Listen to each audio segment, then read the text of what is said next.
So this has been a really busy, crazy week for me. There's been a whole lot of stuff going on that has taken up almost all my spare time, in addition to trying to work on top of all of it. And I didn't really have anything in mind to speak about this week. So when I'm kind of black, I had a plethora of things always on my mind that I want to make for a topic in a weekly broadcast, but when I didn't have anything, I just normally try to see if I can find an article or something that I could. Then I'd say, well, I haven't touched on this subject before. And one thing I found in the orange papers again, in fact, I'll link it again in the video description, was the thing about the recruiting mind games. And the one thing that I thought about is how many times in AA I'd hear all these old timers talk about people they were working with, and they would read that one little paragraph, working with others, out of the big book many times in meetings. And it never occurred to me that working with others is literally a manual for recruiting new cult members. It reads like a religious manual for recruiting cult members. I'll read along a few passages out of the big book, and I'll read some of Orange Paper's rebuttals about it, and then I'll add some of my own commentary for this. But he begins, this is the Orange Papers writing here, the big book of Alcoholics Anonymous contains an entire manual for setting up a cult and recruiting new members. The recruiting manual is all of Chapter 7 of the big book. Before that, the author, Bill Wilson, wrote his initial rationalization for selling religious faith is the only solution to a medical problem in Chapter 4 of the big book. If, when you honestly want to, and yeah, it's trite, but I'm going to read it here for a reason, you find that you cannot quit entirely, or if when drinking you have little control over the amount you take, you're probably an alcoholic. I see them stress that in meetings all the time. It doesn't say you are, it says probably. You have to decide when you're an alcoholic, even though if you quit drinking without AA, they'll tell you you're not really an alcoholic. If that may be the case, you may be suffering from an illness which only a spiritual experience will conquer. We've heard that read before, right? And Orange rebuts it with, that's crazy. It's also bad medicine. There's no disease recognized by either the American Medical Association or the American Psychiatric Association, which only a spiritual experience will conquer. But this is the dogma, one of the core beliefs upon which Alcoholics Anonymous is based. AA teaches you can't just quit drinking or just abstain. You got to join AA and do the 12 steps and have a spiritual experience in order to quit drinking. The funny thing about this is they'll tell you oftentimes in newcomer meetings, well, we can't tell you you're an alcoholic.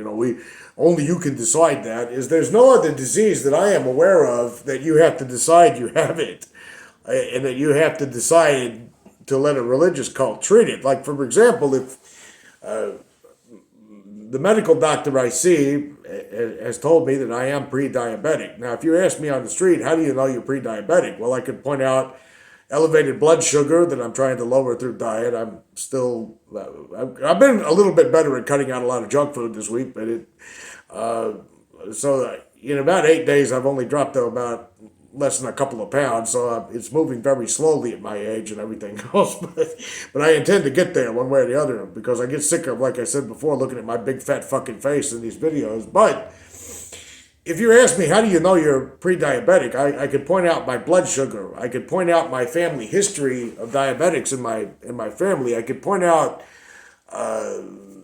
certain eating habits that I have that would probably contributed to it. I could point out any number of things that comport with the reality of the situation to say, this is how I know I'm pre-diabetic. And this is how I know I got to treat it. This is what I got to do about it. I've never heard of being able to say to a doctor, well, you know what, I'm pre-diabetic when I say I'm pre-diabetic. I'm pre-diabetic when I decide for myself I'm pre-diabetic. And, only a spiritual experience will conquer that. If you've got high blood pressure, you can find concrete, hardcore evidence that comports with reality to demonstrate that. If a person has illnesses, or a person has an autoimmune condition, or if a person has any number of physical things or mental things wrong with them, there are ways to diagnose and treat those things without claiming that, only you can decide if you got those things. I've never seen somebody, for example, I don't know of anybody personally who suffers with schizophrenia, but I haven't heard of someone saying, well, when I became schizophrenic, when I decided I was schizophrenic. When I became clinically depressed is when I just decided, you know what, I'm clinically depressed. I mean, the factors that make you what you are when it comes to an illness or something like this is something that is generally, there's empirical observations for it. It's not just something that you say, well, you know what, I'm having trouble drinking, I need to get religion when I decide I need to get religion. That's ridiculous. And it's also a special pleading fallacy that AA engages in a lot. They'll say something like, well, see, it's different with alcoholism. Like if you bring up the fact that mental health problems are not treated with prayer and going to meetings and listening to old timers run their fucking mouths all the time, they'll just tell you, well, see, it's different for alcoholics. It's cunning, baffling, and powerful. The big book says so, right? If you bring up the fact that physical diseases have actual hard evidence for them or chemical imbalances in the brain or any number of things that are measurable, that can be observed, that can be diagnosed, that can be looked at under a microscope, not microphone. They'll say, well, it's different when it's alcoholics. Right. It's a special pleading thing. Alcoholism doesn't comport to any definition of reality, nor evidence, nor anything observable. Therefore, it gets a pass because it's unique and different for everything else. There is a definition for something that doesn't comport to reality, cannot be measured, cannot be observed, and cannot be proven. It's called, it doesn't exist. In the absence of all evidence, the default position on it is non-belief. But according to this thing, you're suffering from an illness which only a spiritual experience will conquer. I could do a video about how they don't ever explain what spirituality is. But Bill continued, to one who feels he's an atheist or an agnostic, such an experience seems impossible. But to continue to, as he is, means disaster, especially if he's an alcoholic of a hopeless variety. Who gets to determine the hopeless variety? To be doomed to an alcoholic death or to live on a spiritual basis are not always easy alternatives to face. That's because you're creating a false dichotomy. You either got to be spiritual, which you can't define what it is, to be treated for something that you can't prove exists, or you're just going to die drinking yourself to death. And they'll tell you this is not a religion, that this is just a spiritual program, that you can believe whatever you want when you're in it. And of course, Orange Papers rightly points out this is false logic and deliberate deception. Mr. Wilson's playing mind games with your head to recruit you into the AA cult, using these sly suggestions and techniques over and over. Bill starts with, you may be suffering from an illness, then jumps right to, you're doomed to an alcoholic death, without even pausing in between the sentences. He never bothers to collect any supporting facts to change the you may be sick medical diagnosis to you're going to die if you don't get religion. In addition to this nonsense, Mr. Wilson has given us no evidence whatsoever that having a spiritual experience or living on a spiritual basis, whatever that means since he never defines it, is necessary or even helpful for quitting drinking. Yet Bill W. insists it's essential, that we're going to die without it. And Bill Wilson feels that this broken logic is proof enough to demand that anyone who is skeptical has to be converted into believing in his weird religious ideas. And then he goes on with another thing to fill you full of false hope. This is Bill W. writing here. But it isn't so difficult. About half of our original fellowship were of exactly that type. At first, some of us tried to avoid the issue, hoping against hope we were not true alcoholics. What's a true alcoholic versus a fake alcoholic? I could point out the obvious no true Scotsman fallacy here, but he hasn't even determined to me what an alcoholic is, and then he's talking about true alcoholics already. But after a while, we had to face the fact that we must find a spiritual basis of life or else. We'll talk about ultimatums. Perhaps it's going to be that way with you.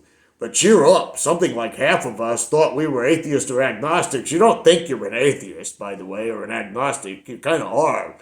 And it's not about, oh, I think I might be an atheist. I don't necessarily find any evidence compelling enough to believe in God is the atheist position. It's not, I think I might be an atheist, but I could be a spirit of the universe out there. Bill W. doesn't understand atheists or agnostics, as I have pointed out on here multiple times before. Our experience shows that you need not be disconcerted.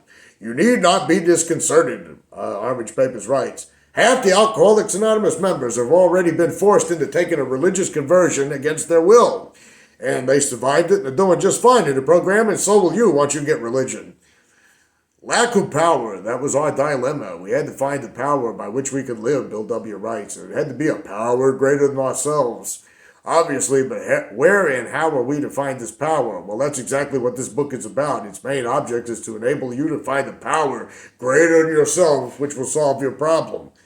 Indeed, the main object is to get you to believe in God, Bill W. style. Quitting drinking seems to be secondary to the whole entire thing. Just like in chapter 5, he declares that you deal with alcohol, cunning, baffling, powerful. Well, of course, they're not interested in finding out the root causes of what maybe problem drinking really is. They're interested in getting you into a religious conversion. Note that Bill W.'s implication that people have to acquire faith, as if everybody who comes to AA doesn't have any faith in anything at all because they have a drinking problem, is more or less a telltale sign that Alcoholics Anonymous is not a quit drinking program, it's an acquire faith program.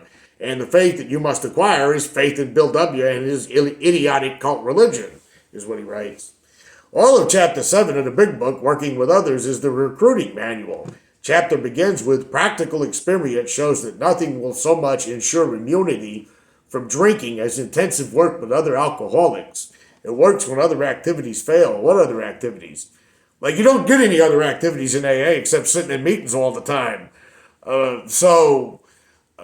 Practical experiences, nothing will so much ensure immunity as working with others, which he hasn't shown me what else there is to do other than sit in meetings and what they call doing service work, which means being a slave to your sponsor. And it works when other activities fail. This is our 12th suggestion. Carry this message. Immunity from drinking, Armitage writes.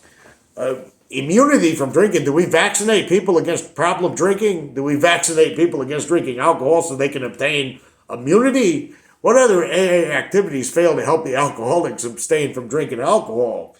It begins immediately by describing, right after that sentence, the deceptive recruiting practices in mind games that will be used to seduce and convert newcomers. It starts out with find the prospect and start working on him. Of course, they don't really need to do this anymore because they buddied up with the court system and the rehab system and the multi-billion-dollar-a-year treatment center industry, and they've got the halfway house scams going on, and they've got their fingers in every other kind of alcohol or addiction treatment program everywhere now, so they don't really need to go to hospitals and find someone who's practically on their deathbed and say, you got to get religion or else any longer. Now they got the government to do it for them. They just send you there now.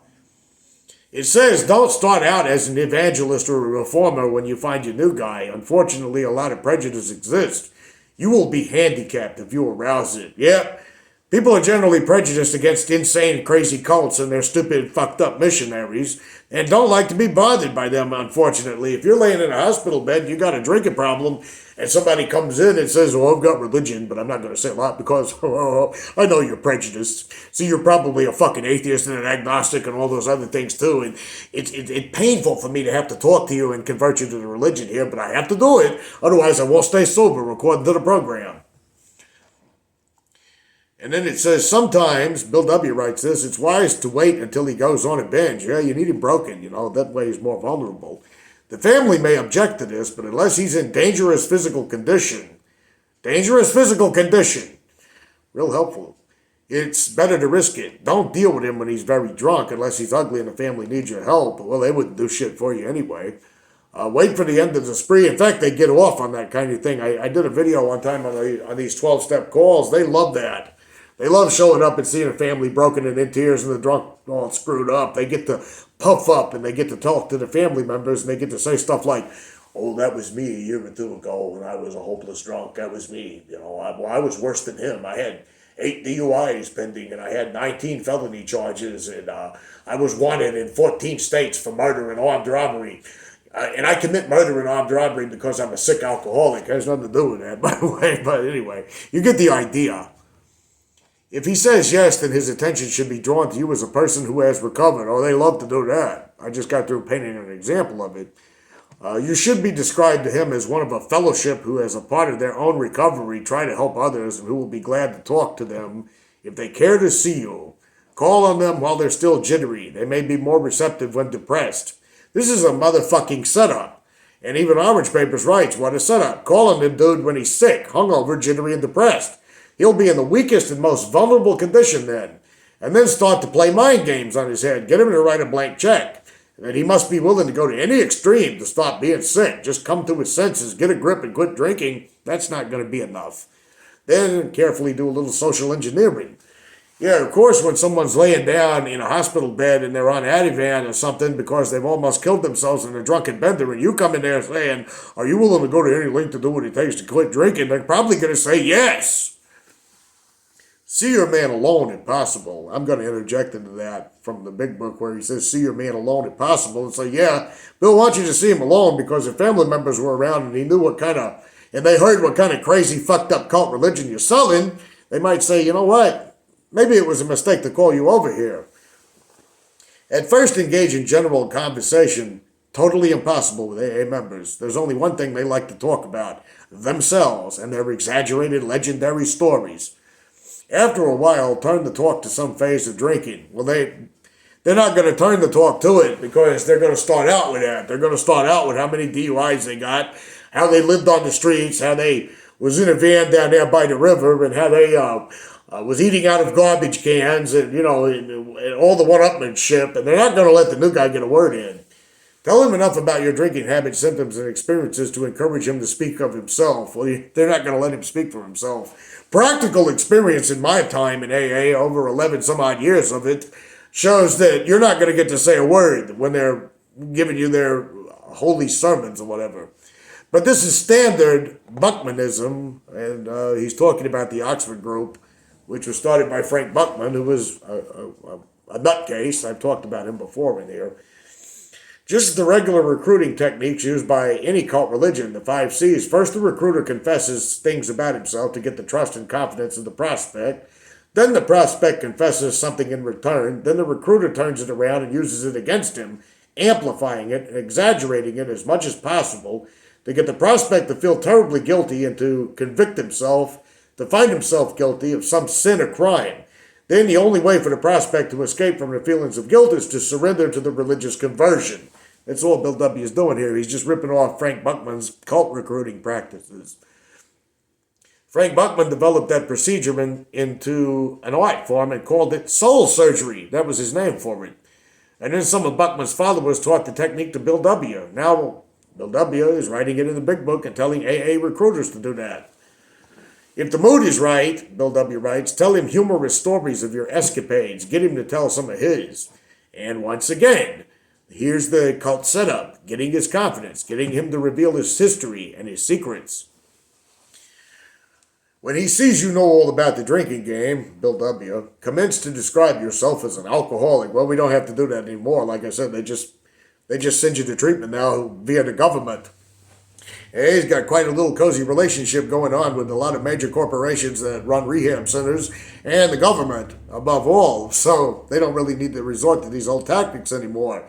Why I'm even pointing it out for this video is because it shows that this entire thing is not about working with others. It's about recruiting more people for the cult religion. If you are satisfied that this man is a real alcoholic, begin to dwell on the hopeless feature of the malady. You gotta sell him on the fact that this is totally hopeless. You gotta tell him you're never gonna get any better. You gotta tell him you can't get control of your life any longer. You gotta tell him what you think you're going through now, that's minor. What's coming down the pike is even worse. Unless you join my religion, of course, and then we'll fix it all. As long as you do everything we say for the rest of your life. Show him from your own experience how the bizarre mental condition surrounding that first drink prevents normal functioning of willpower. Don't at this stage refer to the book. Wait a minute. Don't refer to the book. So Bill W. in the early days didn't want you referring to his book. Now, isn't that really strange? If I wrote a book about how to solve a certain problem, and I had a few people who read the book, and then somewhere in the book I said, look, if you want to tell more people about this book, or if you want to at least give it to a friend to read it or whatever, I don't think one of my first instructions would be, by the way, don't tell them about this book. Pretend like you have something that you just magically got somehow or the other through osmosis. And then later on, show him this book saying, here's the selling point. It's another mind game. Tell him his situation is hopeless. And this is the cult practice called phobia induction. Suggest to him that his thinking is faulty, that he's suffering from a bizarre mental condition, that this cult characteristic newcomers can't think right. Don't mention the big book because we don't want him knowing that we're just following a recipe and a manual for a religious cult. And we also don't want to disclose other information in the book that he isn't supposed to know yet, like how this recruiting scam really works, or just how fanatically bizarre and religious this cult religion of AA really is. And then it goes on with it, and be careful not to brand him as an alcoholic. Let him draw his own conclusion. Well, again, if it's really a disease, it's not a disease you have to decide that you have. It's something that's real. It's tangible. It can be proven. But if it can't be proven, and it's not tangible, and there is no evidence for it, good chance it doesn't exist. If he sticks to the idea that he can still control his drinking, tell him that he possibly can if he's not too alcoholic. Well, wait a minute. If he's not too alcoholic, oh my God, how many old-timers did you hear in AA meetings say, no, it's the same thing as being slightly pregnant or something like that? You know, how many times did they push this all or nothing thing? Now he's telling you if it's a new guy, just tell him, well, if you're not too alcoholic, you might get away with this. We don't believe you will, but you might. But insist that if he's severely afflicted, I can't talk right now, there may be little chance he can recover by himself. Continue to speak of alcoholism as an illness, a fatal malady. If it's so fucking fatal, then you would know whether or not you got it. You wouldn't need to decide whether or not you got it. Do you think if they did a CAT scan on me and they said, you know what, you got this, do you think I'd be able in any model of reality that exists anywhere that I'm aware of, do you think I'd be able to say, no, I don't? I don't have that at all. I don't care what the CAT scan and the x-ray and the blood test shows. I don't have it. I have it when I decide I have it. There is no such thing as alcoholism. Continue to speak as an illness. Explain that many are doomed who never realize their predicament. Oh yeah, that's really nice. Well, look, I'm not going to tell you got this problem. I'm not really going to tell you got this problem, okay? But I'm going to tell you I think that you probably do have this problem. And if you do got this problem, it's bad news. It's curtains for you, okay? You're going to fucking die. And I'm not going to tell you got to do what I say do. But if you want to live, you're going to have to do what I say do. This is sly, snarky horse shit. This is the way practically every fucking religious cult operates, to be honest. And these are some powerful mind games, Orange Paper's right. You'll die if you don't do it my way. You may think that you can recover on your own, but your bizarre mental condition renders your thinking useless. Your odds aren't good. You're going to die even before you realize what's happening to you. You better join my cult right now. Doctors are rightly loath, Bill W. writes, to tell alcoholic patients the whole story, unless it will serve some good purpose. But you may talk to him about the hopelessness of alcoholism because you offer a solution. Wait a minute. Doctors are rightly loath to tell patients the whole story unless it serves some good purpose. That's the biggest pile of shit I ever heard. You ever had a doctor? You know what would happen to you if a doctor came to you and said, yeah, I knew you had diabetes all along, but I didn't want to tell you because it just didn't serve no good purpose. But AA people, they can do this. Yeah, members of the AA cult are special, Orange writes. They'll tell you things that your doctor won't. Now, whether those things are true or not is another matter. Usually, a doctor doesn't tell you something if it's not true, I would say. Like, they can't come to you and say, you know, you may have a mysterious disease inside of you somewhere that we can't see on an x-ray, that we can't find through a blood test, that we can't tell by doing a CAT scan and ultrasound or any other method whatsoever. There's no point in even justifying surgery to cut you open to see if you have it or not, but you might have it. But I'm not going to tell you that you might have this thing that has no evidence for it whatsoever because it doesn't serve a good purpose. I'll let the religious cult members who know so much more than me do that. This is making it up as you're going along here. If his own doctor is willing to tell him he's an alcoholic, so much the better. Well, maybe I thought the doctor doesn't tell you anything unless it's useful. Even though your protege may not have entirely admitted his condition, he's become very curious to know how you got well. Wait, he's a protege now? You just met the guy a few minutes ago, Orange writes, and now the prospect is curious? Notice how skillfully Bill W. plays these mind games. Bill Wilson was trained in deceptive recruiting techniques by Frank Buckman's cult, the Oxford Group, and he was a good student. He knew how to manipulate and influence people's minds and did it deliberately. Now he's teaching the recruiters the techniques. Let him ask you that question if he will. Tell him exactly what happened to you. Stress the spiritual feature freely. If the man is an agnostic or an atheist, make it emphatic that he does not have to agree with your conception of God. Not yet, anyway. He can choose any conception he likes. Not for right now. You notice how it's a power greater than ourselves in step 2, but it's all of a sudden God's will for you in the next step. The main thing is that he be willing to believe in a power greater than himself and live by spiritual principles. What spiritual principles? They never do tell you that. Why are you not supposed to stress the spiritual feature freely? Because you're not supposed to stress the religion, Orange writes. Keep on repeating the lie. It's spiritual. It's not religious. When the prospect objects and says, I don't want to join a religion, tell him, you don't have to worship my God. You don't have to worship any God. You just have to believe in a power greater than yourself and live by spiritual principles. And of course, anybody in their right mind at this point is going to ask you what the spiritual principles are. And they're going to tell you that you got to come to meetings to find out what they are and not leave 5 minutes before the miracle happens.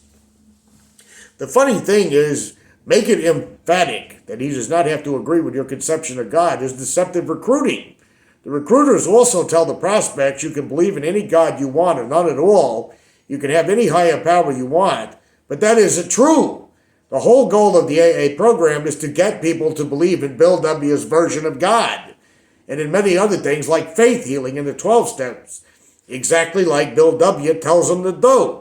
All of Chapter 4 of the Big Book is devoted to spelling out exactly how everybody who doubts religion, everybody who doubts spirituality, must be converted into true believers. None of that chapter is about how to quit drinking. And soon this chapter will tell you how even faithful believers in other religions must accept AA beliefs as being better than their own beliefs because their own religion couldn't keep them from drinking. I've seen that happen in AA meetings numerous times. I was everything before I got here. I went to church on Sunday, and I was a minister, and I was a Catholic priest, and I was, they'll tell you they're more or less telling you religion is not as good as AA, right, when they do that kind of thing. Or they'll do the old standard straw man argument about atheists. Well, I was an atheist when I got here. I hated God. I was a criminal. I lived on the streets. I committed armed robberies. I stole milk money from little children at school because I was an atheist. A lot of atheists don't commit crimes. So for you to claim atheism is what's making you do those things is just a cop-out excuse. You committed crimes because you're a fucking criminal. Likewise, the Hazelden Foundation literature teaches us that we have to set our religion aside if it doesn't give us AA unique style spirituality. In order to work the 12 steps, you must believe in a micromanaging, meddling God who will take control of your will and your life and answer your prayers, grant your wishes, remove your character defects and moral shortcomings, then talk to you and educate you and give you work orders and the power to carry them out. Very odd how that works when you can believe whatever you want and be an AA, isn't it? But prospects and new members whom AA calls pigeons, and I've heard people talk about that. I've heard sponsors back when I got here 25 years ago, we called them pigeons. They're not told that up front. They're told they can believe whatever they like. Once you get recruited and brought into the group, the old-timers will set to work indoctrinating newcomers and pressuring them to bring their beliefs into agreement with the rest of the group. There is a book called Serenity Bible that describes the theistic bait and switch process precisely, using more of these sly tactics. Orange is writing this. In the book Serenity, a companion for 12-step recovery, complete with New Testament Psalms and Proverbs, but it's not a religion. We may start out as agnostics. We may then come to, you don't know what an agnostic means. An agnostic just means you simply don't know. We may then come to view the group of recovery process as our higher power, looking to other people for strength, except gradually we have to accept a vague notion of God, which grows to a more specific monotheistic God. We may even begin to pray to and dialogue with this God. Eventually, we will know that there is only one God, and that is the one true God. Wow. That's in Serenity, a companion for 12-step recovery. In his History of Alcoholics Anonymous, Bill W. wrote, When first contacted, most alcoholics just wanted to find sobriety, nothing else. Well, yeah, that would be the idea. You got a problem drinking, you want to quit drinking. They clung to their other defects, letting go only little by little. They simply did not want to get good. The Oxford group's absolute concepts, absolute purity as opposed to what? What is purity? Can you define to me what purity is? Absolute honesty. Well, I could do a tangent on that one. Absolute unselfishness. That's idiotic. And absolute love were frequently too much for the drunks. This is coming from a mean old bastard like Bill W., who stole money from all the other people that helped him write the big book, and who pretty much was a garbage human being. He's talking about absolute unselfishness. Beside the Oxford group's absolutes were expressions peculiar to them. There was a terminology which might continue to identify us in the public mind with the Oxford group, even though we had completely withdrawn from their fellowship. So, he's more or less saying these people in the Oxford group, which we had to claim was not really the Oxford group any longer because we didn't want to be associated with that name any longer. He's admitting that AA is just another extension of the Oxford group. The alcoholics, Armitage writes, whom Bill called drunks because they didn't want to be good, just wanted to quit drinking. They didn't want to join Bill W.'s crazy religion with its ridiculous, stupid absolutes. So Bill W.'s answer to the problem was to deceive newcomers, hide the intense religiosity of AA, and hide the fact that it was all connected to the Oxford group cult religion roots, until after the newcomers had been totally indoctrinated and brainwashed enough. Mr. W. candidly admits that he was practicing deceptive recruiting, not telling people the truth, not telling people up front what membership in the group entails. And then it says here, this is a quote from a psychiatric book from Nina Brown, destructive narcissists are oftentimes categorized as manipulative. They're particularly prone to use misleading statements and lies. Do they know they are lying? Yes, but they feel they have the right to use those lies as any means available to achieve their ultimate ends. Notice how Bill W. claimed the prospect's reluctance to join a cult religion was clinging to their other defects. In Bill W.'s mind, the alcoholics had to both quit drinking and join his religion in order to be good people. Also note that the absurd four absolutes were not exactly restricted to the Oxford groups. The popular terminology was, but thinking wasn't. Most cult religions encourage irrational, absolute, black and white thinking and impossible, superhuman standards of perfection which no ordinary, normal human being could possibly live up to. Bill continued teaching the recruiters how to deceive the newcomers. When dealing with such a person that's an agnostic or an atheist, you better use everyday language to describe the spiritual principles. There's no use arousing any prejudice he may have against certain theological terms and conceptions about which he may already be confused. Don't raise such issues, no matter what your own convictions are. So we're going to deceive the newcomer. We're going to downplay and soft pedal how much of a religious program this is. Not going to use any theological terminology that would reveal the true religious nature of the AA program. Notice how Bill W. declares that agnostics and atheists wouldn't believe in his bizarre, twisted religion because they're prejudiced and already confused. Talk about fucking arrogant, you know. He can't tolerate the idea that some people, even a religious maybe person, might disagree with all of his bizarre proclamations and his bold assertions and his utter illogical nonsense. I think this is a good place to stop at 33 minutes and 39 seconds now. That actually turned into something I had not thought about, that AA practices deceptive recruiting. They don't tell you the truth up front. They don't tell you what's going on when you first get there. They tell you that it's a simple little self-help quit drinking program where it's just a group of men and women trying to overcome their problems and get better and all that other kind of thing. But really and truly, it's just a fucking cult religion that deceives you into joining it. And now they don't even need to deceive you much anymore because they got the government to force people to go to it. You have to accept the program or go to jail, you know. The comment for this week ties in with this video perfectly, actually. It says, AA basically believes in the misanthropic Calvinist idea that people, mentioning you, the alcoholic, are inherently sinful, selfish creatures who need to have their instincts controlled, that they need to be humbled and have their ego right-sized through the steps, and that salvation comes from a spiritual awakening as a direct result of working the steps, and that if you don't have this religious spiritual experience, then it's obviously due to you not being honest or willing to work the steps hard enough or well enough.